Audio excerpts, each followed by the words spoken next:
The United States government owes $38 trillion. And no, it's never getting paid back. If that sounds like a crisis, you've misunderstood what national debt actually is. Because the dirty secret of modern economics is this: the debt isn't meant to be repaid, it's meant to be permanent.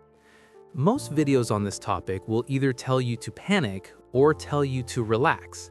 This one will show you how the system actually works, not the version you learned in school, the one that's running right now, quietly, in the background of everything. When you hear that the national debt is unsustainable, your brain probably does something automatic. It compares the government to a household that borrowed too much, lived beyond its means, and now faces a reckoning. That intuition feels obvious. It's also completely wrong. A household exists on a timeline. You're born, you work, you retire, you die. Your debt has to be cleared within that span, or someone inherits the consequences. But a government has no such horizon.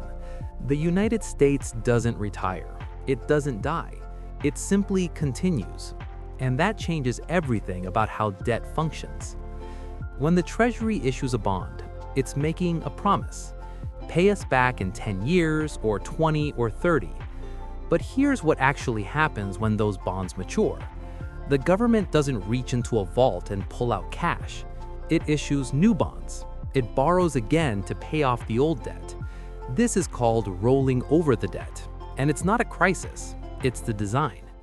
Every week, the Treasury auctions billions of dollars in new bonds. Investors buy them. The government uses that money to pay back previous investors whose bonds just matured. The debt doesn't disappear, it gets replaced. And as long as people keep buying those new bonds, the system continues. This has been happening for decades. It will keep happening for decades more. The national debt isn't a balance that needs to go to zero. It's a revolving system, permanent by design. Now here's the part that makes people uncomfortable. Paying back the debt, all of it, would actually be dangerous. U.S. Treasury bonds aren't just government IOUs. They're the foundation of the global financial system. Pension funds hold them. Banks use them as collateral. Foreign governments park their reserves in them. They're treated as the safest asset on Earth.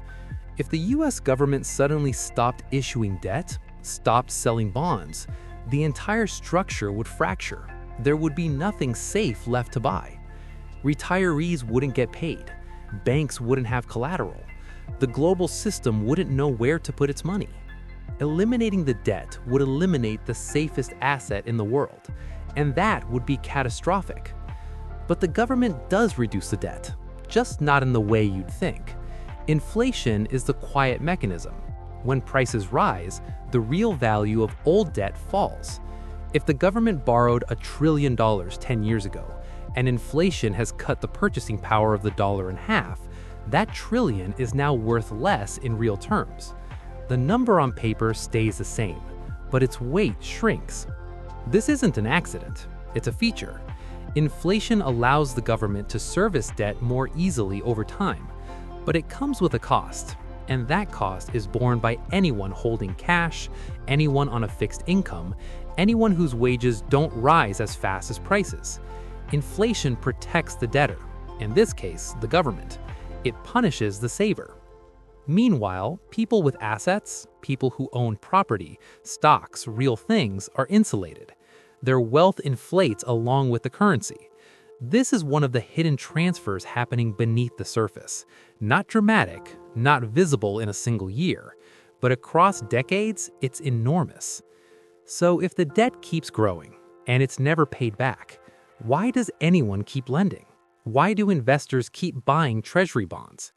Because there's no better option.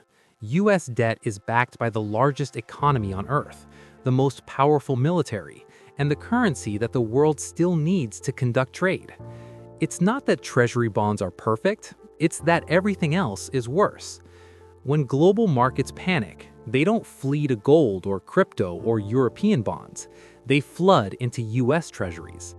Even when America's credit rating gets downgraded, demand doesn't disappear. Because in a world full of risk, US debt remains the least risky thing available. That gives the United States a privilege no other country has. It can borrow in its own currency, at low rates, indefinitely. And as long as the global system runs on dollars, that privilege continues. But privilege isn't permanence, and this is where the unsettling part begins. The system works as long as trust holds, as long as inflation stays manageable, as long as there's no viable alternative to the dollar.